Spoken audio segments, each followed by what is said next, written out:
হযরত ওমরের কাছে দুধ হাদিয়া আসছে। হযরত ওমর তখন খলিফাতুল মুসলিমিন। দুধ হাদিয়া আসলে হযরত ওমর দুগ্ধ পান করলেন। যিনি দুধ নিয়ে আসছে হযরত ওমর তাকে বললেন, এই দুধগুলা বুঝি তোমার বাড়ির পালা কোন গরু ছাগলের দুধ? আগন্তুক বলে, না আমিরুল মুমিনিন, আমি গরিব মানুষ, এগুলো আমার বাড়ির ছাগলের দুধ না। তবে এই দুধগুলা বাইতুল মালের দুধ, রাষ্ট্রীয় বাইতুল মালের দুধ। বাইতুল মালের উট ছাগলের দুধগুলো প্রতি সপ্তাহে যে দরিদ্রদেরকে বন্টন করা হয়, সরকারি বাইতুল মালের দুধ এ সপ্তাহে আমি পাইছি। আমি গরিব মানুষ, কোনদিন আমিরুল মুমিনিনকে কিছু খাওয়াইতে পারি না, যেহেতু আমার বাড়িতে ভালো দুধ গরম হয়েছে। চিন্তা করলাম আমিরুল মুমিনিন হযরত উমরকে এক গ্লাস খাওয়াই। তাই নিজের ওই দুধগুলার থেকে একটা গ্লাস দুধ আপনার জন্য হাদিয়া আনছি।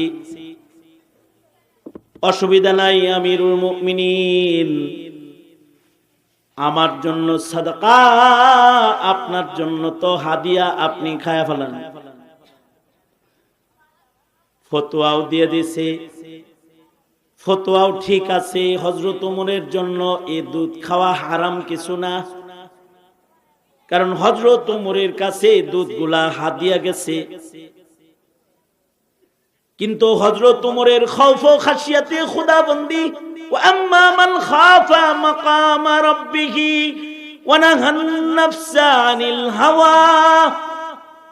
হযরত ওমর সাথে সাথে বললেন, না না, এই দুধ আমার পেটে রাখা যাবে না। হযরত ওমর বললেন, তাড়াতাড়ি পানি আনো। হযরত ওমরের সামনে পানি হাজির করা হলে হযরত ওমর পানি পান করলেন। মানুষের পেটের ভিতরে বিষ ঢুকে গেলে যেমন পেট ড্রেসিং করে বিষ বের করা হয়, হযরত ওমর পানি পান করে করে নিজের মুখের ভেতরে আঙ্গুলি দিয়ে দিয়ে বারবার বমি করে পেটের দুধগুলাকে হযরত ওমর বের করে ফেললেন। জিজ্ঞাসা করা হলো, আমিরুল মুমিনিন, এই দুধগুলা বমি করে বের করতেছেন কেন? এটা কি হারাম? হযরত ওমর বলে, না না, এটা হারাম না, কিন্তু আমি ওমরের ডর হয় এই দুধগুলা পেটে থাকা অবস্থায় যদি আমি ওমরের মৃত্যু হয়ে যায়, আর আল্লাহ যদি আমাকে জিজ্ঞাসা করে, ওমর তোমার পেটের ভেতরে সরকারি দুধ দেখা যায় কেন? আমি ওমরের এই ক্ষমতা নাই এত ব্যাখ্যা দিয়া আল্লাহর আদালতে দাঁড়ায় কথা বলার। এ কারণে আমি আমার পেটের দুধগুলাকে বের করার আগ পর্যন্ত আমি ওমরের শান্তি হইতেছিল না, দিলের ভিতরে সুকুন আসতেছিল না। হালাল দুধ পেটে রাখতে পারে না, কারণ ওয়া আম্মা মান খাফা মাকামা রাব্বি, আল্লাহর ভয়ে রাখতে পারে না। আর রাষ্ট্র সম্পদ হজম করে ফেলায়,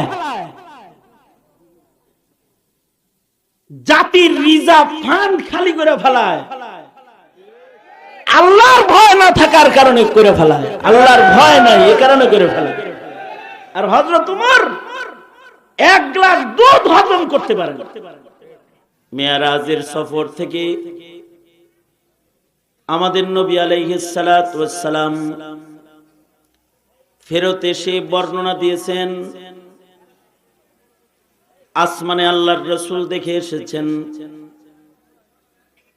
কিছু ফেরেশতারা সেজদার হালতে কিছু ফেরেশতারা রুকুর হালতে, কিছু ফেরেশতারা কওমার হালতে, জলসার হালতে। সৃষ্টির পর থেকে তারা সেজদায় আছে অথবা রুকুতে আছে, কওমায় আছে, জলসায় আছে। যাদের আল্লাহ তাআলা রুকুর হালতে রাখছেন, কিয়ামত পর্যন্ত তারা মাথা তুলবে না। সেজদার হালতে আছে, কিয়ামত পর্যন্ত তারা মাথা উত্তোলন করবে না। কওমা জলসার হালতে যাকে আল্লাহ যেখানে দাঁড় করায় রেখেছেন দাঁড়িয়ে থাকবে, তাদের নিজস্ব কোনো ইচ্ছা নাই। আরশে আজিম কাঁধে লইয়া কিছু ফেরেশতা দাঁড়িয়ে আছে, মুকাদ্দাস ফেরেশতা। এরা সৃষ্টির পর থেকে আরশ কাঁধে দাঁড়িয়ে আছে। কোনদিন তারা এটা বলে না যে আমাদের কষ্ট হইতেছে। তাদের নিজস্ব কোনো ইচ্ছা নাই। কিয়ামত পর্যন্ত এভাবেই দাঁড়ায় থাকবে, কোনদিন তাদের নিজস্ব ইচ্ছা উদয় হবে না। আল্লাহর রাসূল মেরাজের সফরে দেখেছেন যে হযরত ইসরাফিল আলাইহিস সালাতু ওয়াস সালাম সিংহা মুখে নিয়ে এক পা সামনে দিয়ে এক পা পেছনে দাঁড়ায় রয়েছে। সৃষ্টির পর থেকে এভাবেই প্রস্তুত হয়ে হযরত ইসরাফিল দাঁড়িয়ে আছেন। সিংহায় ফুঁক দেওয়ার সবটুকুন শক্তি গলার কাছে এনে সিংহা মুখে দিয়ে দাঁড়ায় আছেন। কিয়ামত কবে হবে? ইসরাফিল এভাবেই দাঁড়ায় থাকবে। কোনদিন ইসরাফিলের এই ইচ্ছা জাগ্রত হবে না যে কিয়ামত তো অনেক দূরে আছে, যাই একটু ঘুরে আসি। আল্লাহ তাআলা এই ফেরেশতাদেরকে নিজস্ব কোনো ইচ্ছা শক্তি দান করেন নাই। জামাদাত, নাবাতাত, গাছপালা, তরুলতা, পাহাড়, জমিন, আকাশ, চাঁদ, সূর্য, এদেরকে নিজস্ব কোনো ইচ্ছা শক্তি দেন নাই। সৃষ্টির আদিকাল থেকে যেখান থেকে সূর্য উদয় হতো আর যেখানে যায় অস্ত যায়, আল্লাহর নির্দেশে সেখান থেকে উদয় হয়, সেখানে অস্ত যায়। যাকে চলার জন্য আল্লাহ তাআলা যে কক্ষ পথ দান করেছেন, সে কক্ষ পথে তারা চলতে থাকে। নিজের ইচ্ছায় 1 মিনিট আগেও উদয় হয় না, 1 মিনিট পরেও তারা অস্ত যায় না। তাদেরকে আল্লাহ তাআলা নিজস্ব কোনো ইচ্ছা দান করেন নাই। কিন্তু মানুষ এবং জিন, এদেরকে আল্লাহ তাআলা নিজস্ব ইচ্ছা শক্তি দান করেছেন। যতদিন ইচ্ছা হয়েছে ততদিন ইবাদত করেছে। ইবলিস যখন ইচ্ছা হয় নাই তো আল্লাহর সাথে নাফরমানি করে আল্লাহ তাআলা সেজদা দিতে নির্দেশ করলেন, আর উনি ইবলিস সেজদা না দিয়ে নিজের ইচ্ছায় নিজেকে বিরত রাখলেন। এই যে ইচ্ছা শক্তি, এটা আল্লাহ তাআলা জিন এবং ইনসানকে দান করেছেন। আমাদেরকে আল্লাহ তাআলা ইচ্ছা শক্তি দান করেছেন। ইচ্ছা হইলে সারা রাত বসে ওয়াজ শুনতে পারে, ইচ্ছা হলে এখন চলে যেতেও পারে। এই শক্তিটা মানুষের আছে। ইচ্ছা যদি হয় তো সারা রাত কোরআন পড়ে, আবার যদি ইচ্ছা হয় তো কেউ আছে সারা রাত গান শোনে, সারা রাত টিভির ঘরে বসে থাকে, সারা রাত পাপের আসরে কাটায়া দেয় নিজের ইচ্ছায়। এই ইখতিয়ার শক্তি যেটা, এটা আল্লাহ তাআলা মানুষকে দান করেছেন। আবার এমন কিছু প্রাণী বানাইছেন যাদের ইচ্ছা দিচ্ছেন কিন্তু ইচ্ছা বাস্তবায়নের ক্ষমতা দান করেন নাই, অথবা নিজের ইচ্ছাকে ব্যক্ত করার ভাষা দান করেন নাই। যেমন গরু ছাগলরে ইচ্ছা দিছেন, নিজের ইচ্ছায় ওদের চলার ক্ষমতা দেন নাই। মনিব যেখানে বেঁধে রেখেছে সেখানে ওরা দাঁড়ায়া বসে রাত কাটায়া দেয়। তার স্তনের দুধ গুলা মনিব দহন করে বাজারে নিয়ে বেচা হলায়। তার ইচ্ছা হয় তার দুধ তার বাচ্চাকে খাওয়াইতে, কিন্তু নিজের ইচ্ছায় নিজের স্তনের দুধ নিজের বাচ্চাকে খাওয়ানোর ক্ষমতা তার নাই। মনিব যখন দুধ দহন করতে থাকে তখন গরু বাচ্চার দিকে তাকায় কাঁদতে থাকে। নিজের ইচ্ছাকে ব্যক্ত করার ভাষাও তার নাই। গরুর গাড়ি জোয়াল চড়ায়া তাকে বোঝা দিয়ে টানতে বলেছে, সে টানছে। তার মন চায় বসতে, কিন্তু বসার ক্ষমতা নাই। তার উপরে বেত্রাঘাত হইতেছে, তাকে চলতে হয়। তার হাঁটুতে ব্যথা, তার পায়ে ব্যথা, এটা বলার ক্ষমতা তার নাই। অথবা মনিবরে এটা বলার ক্ষমতা নাই যে মনিব এত বোঝা দিবেন না, আমি অসুস্থ। ইচ্ছা আছে তার, কিন্তু ইচ্ছা ব্যক্ত করার জবান নাই, অথবা ইচ্ছা বাস্তবায়ন করার ক্ষমতা নাই। খেলাফ মানুষ, বনি আদম আল্লাহর এক আজব সৃষ্টি, যাদেরকে আল্লাহ তাআলা ইচ্ছা শক্তিও দিয়েছেন, ইচ্ছা ব্যক্ত করার ভাষাও দান করেছেন, ইচ্ছা বাস্তবায়ন করার ক্ষমতাও দান করেছেন। এই কারণে মানুষ ধৃষ্টতা করে নিজের ইচ্ছা আল্লাহর উপরে খাটায়। নারীবাদীদের স্লোগান হলো আমার দেহ আমি দেখাবো, যারে খুশি তারে দেখাবো। নাউজুবিল্লাহ। মানে নিজের ইচ্ছা ব্যক্ত করে ফেলছে। তসলিমা নাসরিন নিজের ইচ্ছা উপন্যাসের ভিতরে ব্যক্ত করে ফেলেছে। নষ্টরা তাদের ইচ্ছা ব্যক্ত করে ফেলায়, অথবা ইচ্ছাকে বাস্তবায়ন করে ফেলায়। এ কারণে মানুষের ভেতরে এমন মানুষ পাওয়া যায় যারা স্বেচ্ছায় সজ্ঞানী, ইচ্ছায় সারা জিন্দেগি গুনাহ করে বেড়ায়। আবার এমন মানুষও পাওয়া যায় যারা ইচ্ছায়, তাদের ইচ্ছা হয় ঘুমাইতে, কিন্তু তারা তাদের ইচ্ছাকে দমন কইরা আল্লাহর ইচ্ছাকে বাস্তবায়ন করার জন্য ইচ্ছা শক্তিকে কাজে লাগায়। ওই কথাটাই আল্লাহ তাআলা বলেন, ওয়া আম্মা মান খাফা মাকাম রাব্বিহি ওয়া নাহান নাফসা আনিল হাওয়া। তাদের হাওয়া আছে, ইচ্ছা আছে, কিন্তু নাহান নাফসা আনিল হাওয়া, তাদের মনে যা চায় তা তারা করে না। আর আল্লাহর রাসূল সাল্লাল্লাহু আলাইহি ওয়াসাল্লামও বলেছেন, যারা তাদের ইচ্ছাকে দমন করবে তারা চালাক। আল কাইয়িসু মান দানা নাফসাহু ওয়া আমিলা লিমা বাদাল মাউত। তার মনে চায় ঘুমাইতে, কিন্তু সে ঘুমায় না, সে সারা রাত জানামাজে দাঁড়ায় আছে।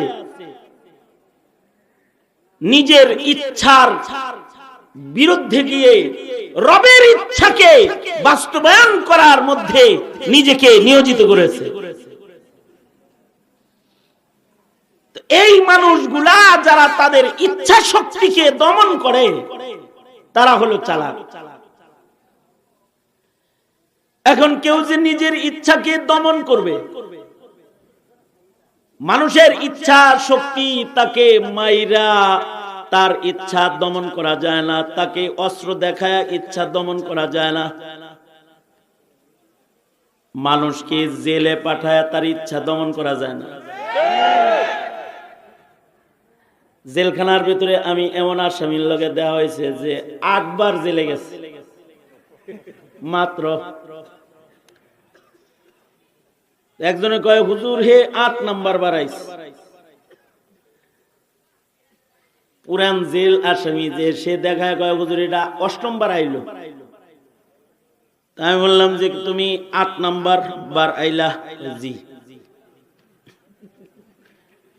এর আগে আরো 7 বার ছাড়া পাইছো? জি। এটা 8ম বার। কি অপরাধে জেলে আসো বারবার? একই কাম, ডাকাতি করি ডাকাতি করে বারবার জেলে আসে। 7 বার জেলে দিয়াও তার ডাকাতির ইচ্ছাটাকে দমন করা সম্ভব হয় নাই। নারায়ণগঞ্জের এক বড় শীর্ষ সন্ত্রাসী আছে জেলখানায়, আমার সাথে থাকতো। এই লম্বা দাড়ি, ডেইলি নফল রোজা রাখে, শক্তিশালী।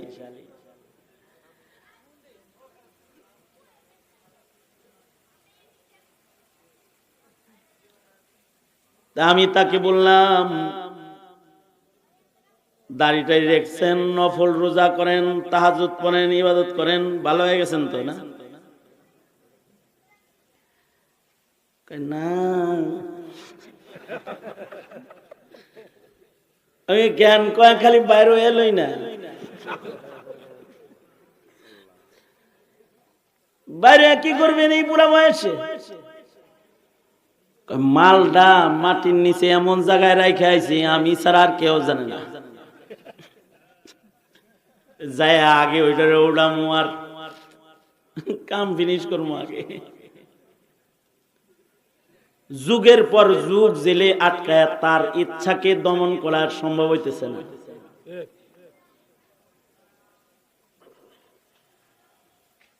মানুষকে পাহারা দিয়া ইচ্ছা দমন করা যায় না। পুলিশের পাহারার ভিতরে গাঁজা খায়, জেলখানার ভিতরে পাশের সেল থেকে গাঁজার দুর্গন্ধ হইতেছে। তো একজন রে জিগাইলাম কি রে দিতে গন্ধ আহে যে? ওই ভিতরে খায়, আমি জেলের ভিতরেও খায়। হ্যাঁ পায়? হ্যাঁ। মানে জেলখানার ভেতরে আটকায়ও তার ইচ্ছা দমন করা যাইতেছে না। মানব ইচ্ছাকে দমন করার একমাত্র শক্তি হলো খৌফ খাশিয়াতে খোদাবন্দি। এ কারণে আল্লাহ বলেন আম্মা মান খাফা মাকাম রাব্বিহ ওয়া আম্মা মান খাফা মাকাম রাব্বিহ ওয়া নাহান নাফসা আনিল হাওয়া। যারা আল্লাহকে ভয় করার মতো, আল্লাহর শান মতো আল্লাহকে ভয় করবে এবং আল্লাহর ভয়ের কারণে তার হাওয়াকে সে দমন করবে, আল্লাহকে ভয় করার মতো ভয় করবে এবং নিজের নফসকে দমন করে চলবে, এই 2 গুণ যার ভেতরে পাওয়া যাবে আল্লাহ তাআলা তাকে জান্নাত দান করবে। ফাইন্নাল জান্নাতা হিয়াল মাওয়া। আল্লাহকে ভয় করার মতো ভয়, এটা আমরা করি না বিধায় নিজের ইচ্ছায় চলি। যারা আল্লাহকে ভয় করার মতো ভয় করত তারা নিজের ইচ্ছায় এক জাররাও চলতে পারত না। যেমন হযরত আবু বকর সিদ্দিক রাদিয়াল্লাহু আনহু, হযরত আবু বকরের কাছে উনি 3 দিনের না খাওয়া ওনার কাছে রুটি গোশত হাদিয়া আসলো। একদিন রোজা রাখলে যদি কিছু সামনে পায় গড়ি বাড়ি শুদ্ধ খাইতে মনে চায়। তার ভেতরে 3 দিনের না খাওয়া আবু বকরের সামনে খাবার হাদিয়া আসছে। ক্ষুধার যন্ত্রণা প্রচুর, কিন্তু হযরত আবু বকর খাবার পেয়ে লুকমা চিবাইতেছেন, প্রচন্ড ক্ষুধার যন্ত্রণা খাইতেছেন। আর যে গোলামি খাবারগুলো হাদিয়া আনছে তার সাথে আলাপ করতেছেন, এই গোলাম এত সুন্দর খানা করতে আনলি, খায় আর আলাপ করে। গোলামে কয় কি জানেন? গোলামে কয় জরিতে বক মরছে, ফইরের কারামতি বাড়ছে। তার মানে কয়েকটা ফুফা দিয়েছিলাম, ওইটা কামে লাগে গেছে। মানে সে মন্তর জানে, মন্তর মন্তর মন্তর বুঝেন? মন্তর জানেন? মন্তর মন্তর মানে মন্তর মন্তর জানে। আমি মন্তর জানতাম, মন্তর পরে ফু দিছিলাম আর রোগী ভালো হয়ে গেছে। জ্বরে বক মরছে, ফকিরের কারামতি বাড়ছে। আমি সিরাজগঞ্জে মাহফিলে গেছি, একজনে কয় হুজুর ফু দেন। মাহফিলে যাইতেছি, উঠতেছি, রাস্তায় কয় হুজুর হুজুর ফু দেন। আমি কি ফু? কয় ভাগ্নির বাচ্চা হয় না, 9 বছর হয়েছে, বিয়ে হয়েছে, বাচ্চা হয় না, ফু দেন। আমি কি বাচ্চার ফু জানি নাকি? আমি দিব ফু? না না না, গতবার যে ফু দিয়েছিলেন। কি হয়েছে গতবার? 7 বছর পরে আমার ভাস্তির বাচ্চা হয়েছে, ফু দিছিলেন, এখন 7 মাস। গত মাহফিলে দিছিলেন, এখন 7 মাস পেটে। কয় কি জ্বরে বক মরে, ফইরের কারামতি বাড়ে। আমি তো এমন কিছু জানি না, কি পরে ফু দেন? আমি এমনি এমনি দিই, কিছু পড়েন না? আমি মাঝে মধ্যে পড়ি, মাই কুছ জানতা নেহি তেরে বান্দা মানতা নেহি। আমি কিছু জানি না, তোর বান্দায় মানে না, তাই কয় হুজুর হেডা বুঝিয়ে দেন। জ্বরে বক মরছে, ফকিরের কারামতি বাড়ছে।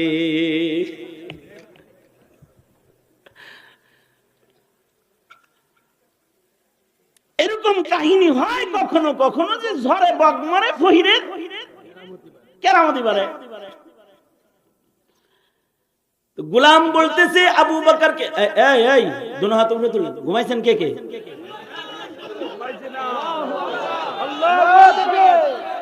দুনো হাত উপরে, দুনো হাত উপরে, সোজা সোজা সোজা।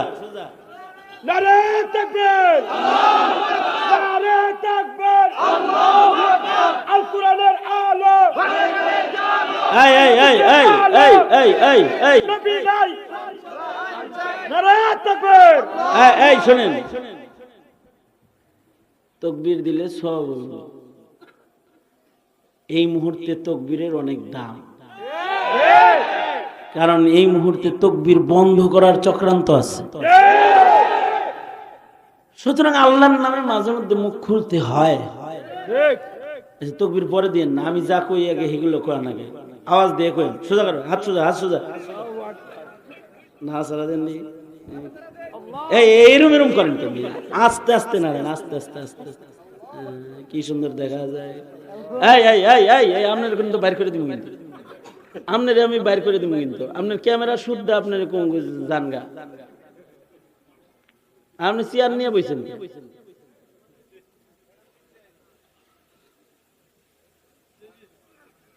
হাত নামান, জবান খুলেন, আওয়াজ করে বলেন আল্লাহু আকবার। আপনি চেয়ারে বসেন, আপনার কারণে তার একজন দেখেন আইসে ক্যামেরা লয়, আবার চেয়ার, ক্যামেরা সেটিং করে জানগা, হেডা হেডার কাম করুক, আপনি ওয়াজ শুনেন, আপনি আপনার কাম করেন, ও তো ওর কাম করতেই আছে। মাঝে মাঝে ইউটিউবাররা খুব রাগ হয় আমার উপরে, আমিও হ্যাঁ করে রাগ বানাইবার লেগে কই, রাগ হয়ে যদি না হে তাহলে একটু নাজাত পাই। হেরা কি আমার কোনো পার্সেন্টেজ দেয় যে আমার কোনো লাভ আছে? যাই হোক, না ওটা এমনি কইলাম আর কি। এদের কারণে ওয়াজে অনেক সময় ডিস্টার্ব হয়। এ উঠতে থাকে, বইতে থাকে, এ নাড়াইতে থাকে, আবার কিছু আছে এদের ক্যামেরায় ধরার জন্য ওয়াজ বাদ দিয়ে এমনি এমনি এমনি এমনি করে লাগে যিনি হে হ্যার ক্যামেরায় ধরা পড়ার জন্য আসছে। এমনি বললাম আর কি।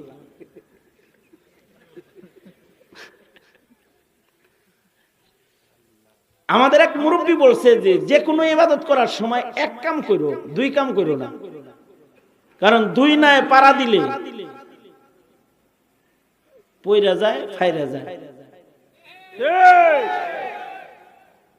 এ কারণে কোন সময় দুই কাম করতে নাই। নামাজের ভিতরেও দুই কাম করলে নামাজ ফাঁসের, মানে নামাজ পরে আবার এরকম করতেছে, নামাজ থাকবো, আমলে কাসির হইছে, নামাজ শেষ। ওয়াজ শোনার সময় শুধু ওয়াজই শুনতে হয়। যারা মোবাইল বয়ে রয়েছেন, লাইভ দিতে আছেন, তারা দুই কাম করতেছেন। আমনে পইরা যাইবেন, ফাইরা যাইবেন।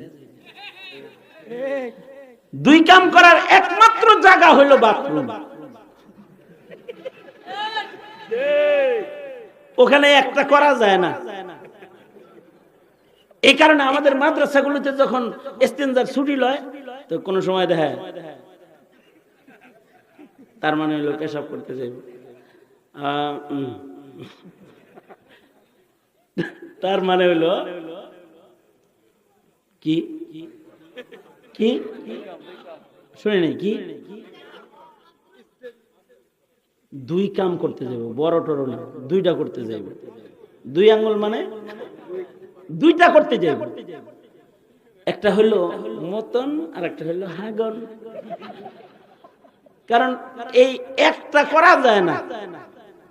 কেউ যদি চিন্তা করে আমি শুধুই মাত্র হাগু করিব, মতো করিব না, যদি চিন্তা করে যতই কোতাকুতি করুক কাম হবো না, এক হাত ফোঁটা বই রয়ে যাইব।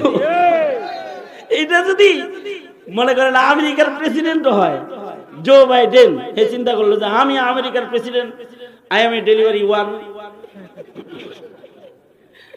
আমি একটা ডেলিভারি দিব, টু ডেলিভারি দিব না, যতই টাইট করে বসুক, এদিক দিয়েও বেরিব, ওদিক দিয়েও বেরিব।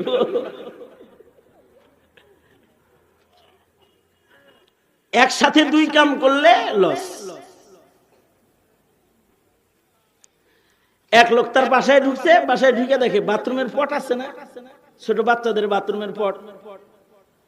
বাচ্চারা দেখবেন কিছু কিছু বাচ্চা আছে এগুলোর খানা খাওয়াইতে গেলে কয় হাগুয়াইছে।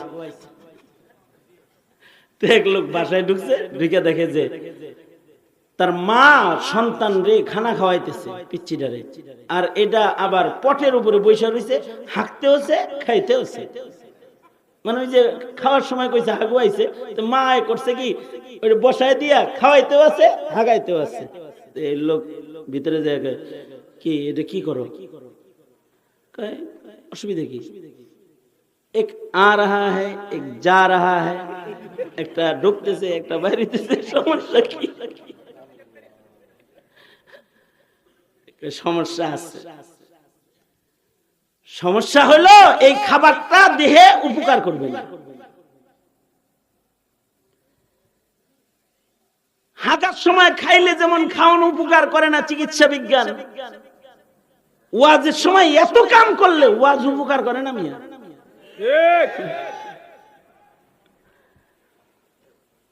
বুঝলে বুঝেন গে, না বুঝলে না বুঝেন, গাঁও কি আমাদের বলার কথা তাই বললাম। যখন বয়ান শুনবেন তখন ইহতিমামের সাথে বয়ান শুনবেন, এক কাজ করবেন, তাইলে ভেতরে কিছু থাকবে, কিছুদিন স্মরণ থাকবে, আর ওইটা আমল করার যোগ্যতা হবে। সুতরাং রাত যদিও 12টা বাজে, কিছু সময় তা আছেন নাকি বলেন? আমিও কিছু সময় আছি। ইনশাআল্লাহ। বেশি না, আপনাদেরকে ত্যক্ত করে কোনো বয়ান করার মতো এরাদা ইচ্ছা আমার নাই। সুতরাং ইহতিমামের সাথে কিছু কথা শুনেন। তো কি বলতেছিলাম যে কখনো কখনো ঝড়ে বক মরে, ফকিরের কারামতি বলে। এত জোরে আওয়াজ দিবেন আশপাশের আওয়াজ যেন সব বন্ধ হয়ে যায়। জোরে কোন সুবহানাল্লাহ, আওয়াজ করে বলেন আলহামদুলিল্লাহ, লা ইলাহা ইল্লাল্লাহ। জোরে বলেন আল্লাহু আকবার। আল্লাহু আকবার জোরে বলা সুন্নাত। আল্লাহু আকবার জোরে বলা সুন্নাত। জোরে বলেন আল্লাহু আকবার। আরো জোরে আল্লাহু আকবার। আল্লাহু আকবার জোরে বললে ঈমান বৃদ্ধি পায়, বলেন আল্লাহু আকবার। আল্লাহু আকবার জোরে বললে শয়তান দূরে যায়, বলুন আল্লাহু আকবার। মাশাআল্লাহ।